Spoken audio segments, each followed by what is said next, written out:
Hey everyone, welcome back to my channel. Starting today, we're going to do something that sounds kind of big, but I'm going to keep it as simple as possible. We're going to build a small ontological model together.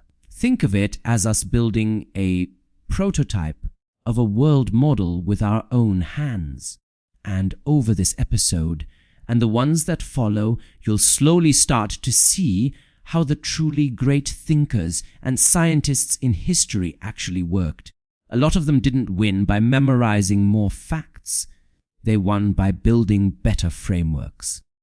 Because once a framework is in place, you can look at the same world with the same raw materials, and suddenly you see more, and knowledge starts to grow almost by itself. So what I hope you take from this series isn't a pile of conclusions.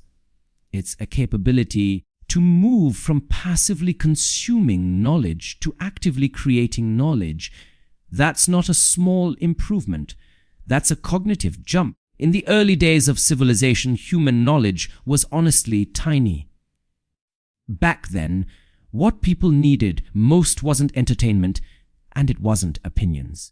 It was survival knowledge: how to hunt, how to avoid predators, how to find water, how to make fire, how to treat injuries, how to grow food. So historically, humans generated knowledge through two main routes. Route 1 in accumulated experience, S, the oldest, the most reliable, and also the slowest. In experience accumulation is basically trial and error. Gi, remember. Pass it down. Classic examples. Which plants are edible and which are poisonous? Someone eats it and survives. People remember. Someone eats it and collapses. People really remember. Fire, making from rubbing wood to preserving embers. Generations of trial and error. Farming, when to plant, when to harvest, which fields flood, which fields dry out. Pure accumulated experience. Navigation and sailing, reading stars. Currents, seasonal winds. Basically a long-running navigation database. Of the upside of experience is obvious: it's stable, it's real, and it works. The downside is also obvious: it's slow and it's expensive. Expensive how? Because the cost is mistakes. And sometimes the cost is time, failure, even lives. But here's the problem: experience alone isn't enough. Because experience is like rocks scattered on the ground. Sure, you can pick up a lot of rocks, but if you never organize them, you'll just have lots of fragments. You won't get a real leap. Route 2, models and hypotheses, use reasoning to mass produce knowledge. So the second source of knowledge is a higher level skill on top of experience. Humans propose hypotheses, build models, and use reasoning to produce knowledge in batches. That's where cognitive leaps come from. A few very clear examples. You observe that lots of things fall downward. That's experience. But Newton didn't stop at things fall. Okay. He wanted one unified explanation. Why doesn't the moon fall? Why does an apple fall? So he built a model that connects the heavens and the earth. That's not memorizing more facts. That's a framework upgrade. Or astronomy, people collected tons of data about planetary motion. Kepler organized that data into laws. Then Newton integrated those laws into a deeper theory. That's the leap from raw material to model. Or chemistry, ancient people had experience. What burns, what corrodes, what neutralizes. But once you have model concepts like elements, atoms, bonding, you're not just memorizing recipes anymore. You can predict reactions. You can design materials. Knowledge becomes something you can produce. So here's the analogy: experience accumulation is like mining. Model building is like steel making. No mining, no raw material. No steel making, your raw material stays, just rocks. A key reminder: leaps still require accumulation. Let me emphasize this. This channel will show methods for creating knowledge, but I'm not telling you to skip basic learning. Knowing the method doesn't mean you can stop collecting fundamentals. It's like learning how to cook. That doesn't mean you can cook without ingredients. So the correct path is build up material as basic facts, experience, foundations, while training modeling ability, hypotheses, concepts, relations, reasoning, verification. 2 legs, that's how you walk far. Alright, back to the main topic. Last episode, we said we're going to use language as a small experiment for ontological construction, and we laid out a basic workflow. And you might ask, why language? The world has a million things we could break down. Why this? Because the reason is simple, and honestly, it's civilization level. Why choose language as our object? First, for civilization as a whole. Language is the basic carrier. You can think of language as civilization's storage format, transmission protocol, maybe even its operating system. Without language, civilization struggles to do 3 things: preserve experience, you discover. This plant is poisonous. If you can't tell others, teach it, record it. Then once you're gone, the knowledge disappears. Transfer knowledge across time. Language lets part of all one generation's mind get copied into the next generation. That's what creates history and accumulation. Turn a group into a system. One person's intelligence is limited. But when a group coordinates through language, you can get division of labor, institutions, and technology chains. A lot of civilization's power is not one genius being super smart. It's that language lets humans combine. So from a civilization perspective, language is the hard drive, the network cable, and the protocol stack. Second Z for individuals. Language connects straight to the human core. Language isn't just for communication. It's also a psychological interface. A lot of feelings. If you don't have words for them, you can't even clearly understand them yourself. Like, you feel bad. Is it anger? Is it resentment? Jealousy? Disappointment? Shame? Anxiety? Different labels create different self-understanding and different actions, and some languages force you to clarify the source of information. Did you see it yourself? Hear it from someone else? Are you guessing? That trains sensitivity to reliability. So language connects individuals, and it also connects directly to thinking style, emotional structure, and value judgments. In a sense, how you speak reveals how you think, and how you think gets shaped by how you speak. Back to ontology. Step 1 is decomposition. Last episode, we said the first step of ontological construction is to decompose the object and identify the most basic units. So let's cut into language. We start from a deep fact that almost all human spoken systems can't escape. Most human languages are built from vowels and consonants. Sure, some languages add other parameters: tone, stress, vowel length, linking, reduction. But no matter what, if it's a functional spoken system, vowels and consonants are hard to avoid. They're like the 2 base plates of language. So the question becomes, if these are the basic elements, which one is more fundamental? Which one matters more, vowels or consonants? If you speak Chinese, you'll instinctively say vowels are more fundamental. If your daily language is Chinese, you'll almost reflexively say vowels are more fundamental. Why? Because the Chinese terms make it painfully obvious. 元音 是 vowel and 辅音 是 consonant share the same character, yin, sound. The difference is yuan versus fu, and in Chinese, yuan suggests origin in root G primary, while fu suggests support G auxiliary, so the words themselves quietly train your intuition. Vowels feel more base. Consonants feel more supporting.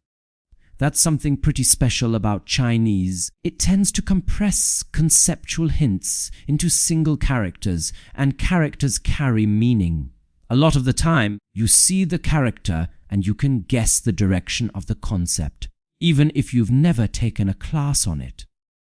Now, yes, I know I'm drifting toward writing systems.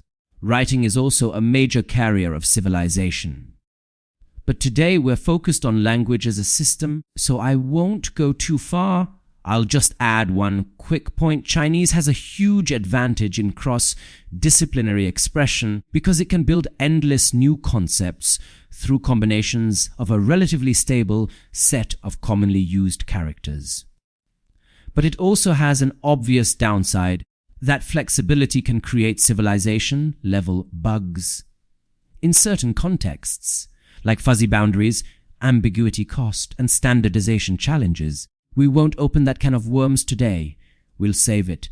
Now, let's look at English in English. Yuanying is vowel and fuyin is consonant. And you can see the difference immediately. Just looking at those words, you don't get the same built-in hierarchy hint like yuan and food. To an English speaker, these are basically labels. You need definitions. Someone has to tell you what they mean. And that leads to something interesting. Why are concepts and definitions so central in Western intellectual culture? Because in many alphabetic systems, words often don't come with built-in structural hints. You have to pin down meaning through definitions and keep the boundaries clean through rules. To be clear, it's not only language. Philosophical tradition, scientific method, and institutions matter a lot too. But language habits definitely push you toward define first, then debate. What does the etymology of vowel consonant tell us? Let's briefly check the flavor of the origins, just as a hint. Vowel traces back to Latin vocalis, basically related to voiced sound. It highlights that vowels connect very directly to voicing. Consonant traces back to Latin consonants, roughly sounding together. You can interpret that as consonants often appearing alongside vowels, more like teams up with voicing. But notice even with etymology, you only get a vague flavor, nothing like the crystal clear hierarchy hint you get from in Chinese. Those two characters don't just differ in meaning, they imply a structural level difference. Just two words and you're already trained. So, who's more fundamental? Who matters more? Here's this channel. Answer: by likely emergence order, vowels probably came earlier. By system function, both are indispensable. By biological constraint, vowels are more like hardware. Consonants are more like flexible modules. Let me unpack that. Vowels came earlier is a reasonable inference, not a proven fact. We can't time, travel, and record prehistoric speech. So I wouldn't say certain, but it's a reasonable inference because vowel-like sounds are close to the default state. Vocal cords vibrate. Mouth opens. Happens. Consonants often require finer control, lips closing, tongue placement, friction, bursts, tightening, more motor precision. A simple analogy is baby development. Babies often produce vowel-like sounds earlier, and only later stabilize consonants like b, d. That doesn't prove evolution followed the same steps, but it strongly suggests vowels are the easier first move in terms of control. But earlier doesn't mean more important, because language needs to carry complex meaning. Vowels alone aren't enough for high resolution distinction. If you want more words, more concepts, more differentiation, you need cutting power. And that's what consonants are great at. So you can think of it like vowels provide the flow and energy of sound, the continuity. Consonants provide the cuts and structure, the boundaries. The deeper difference is biological constraint vs variability. Here I'll tighten one statement for accuracy. It's not that There are only a few vowels. In every language, some languages have many. The more accurate statement is, all human vowels live inside the same vowel space, constrained by the same vocal hardware, jaw openness, tongue height and front-back position, lip rounding. These dimensions define a shared space. That's why certain core vowel patterns show up again and again across languages. They're clear, efficient, and basically aligned with the human body. That means vowels have a kind of unavoidable universality. Hardware forces it. Consonants, on the other hand, are where languages get wildly creative. Lips, tongue tip, tongue root, throat fricatives, stops, nasals, affricates plus language contact, regional accents, historical changes. Consonant systems can get extremely diverse, so you could say consonants are more likely to carry local flavor. Vowels are more constrained by shared physiology. All right, now we've decomposed language into two basic units, vowels and consonants. And we've made a reasonable working judgment. Vowels are probably more basic, at least as the base plate of voicing and physiology. So now we arrive at the most important core step of ontology construction. Actually, the core step of any theory construction: make a hypothesis. Every scientific theory needs a hypothesis. This is important. Ontology isn't the only thing that needs hypotheses. Every scientific theory needs hypotheses. Physics, economics, psychology. Step one always sounds like, let me assume the world works like this.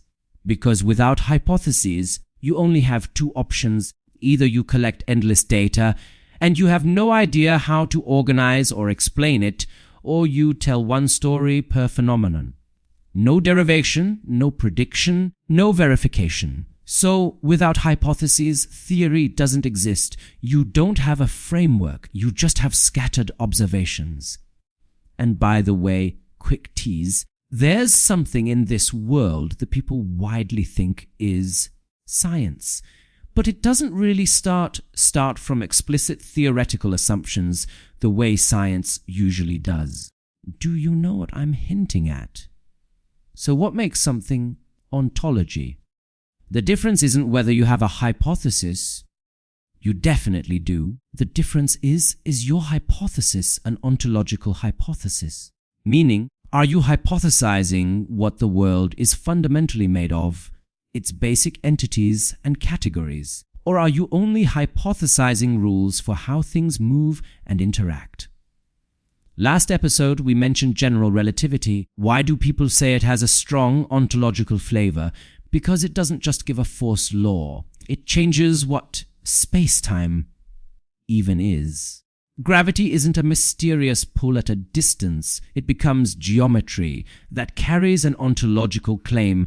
Reality's deep structure is space-time geometry. But at the same time, it's also very physics. It gives strict equations. Matter, energy shapes geometry. Geometry guides motion. So you could say it has ontological implications, but it's still an empirical, computable, physical theory.